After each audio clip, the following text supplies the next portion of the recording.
Today I'm going to tell you stories about people who fought for the rights of their people. I Have a Dream is a public speech that was delivered by an American civil rights activist, Martin Luther King Jr., during the March on Washington for Jobs and Freedom on August 28, 1963, in which he called for civil and economic rights and to end racism in the United States.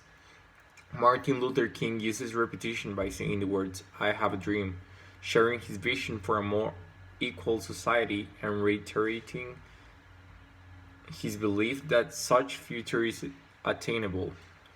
In the time when Martin Luther King was alive and was fighting for the rights for the black people were still treated like slaves and with different rights, but Martin Luther King never gave up.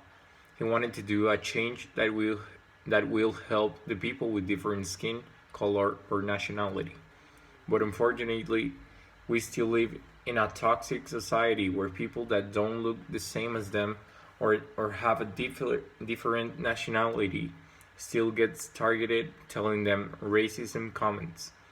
In this society, we now have stereotypes like black people are thieves or slaves, Muslim people are killers, and so on with different people.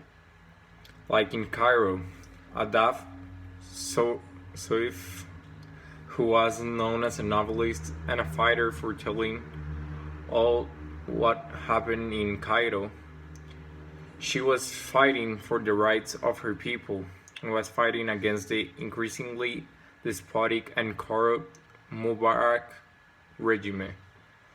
And the story centers takes place in a factory in Argentina.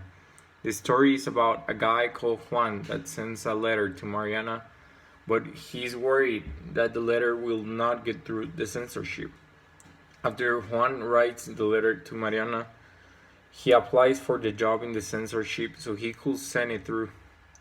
Then Juan started to like his job and was promoted a lot until he managed to get the letter, but little did he know that he will be executed for the content he scripted into the letter.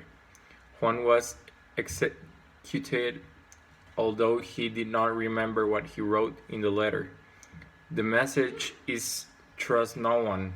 You will never know who could be your friend and then stab you in the back with lies.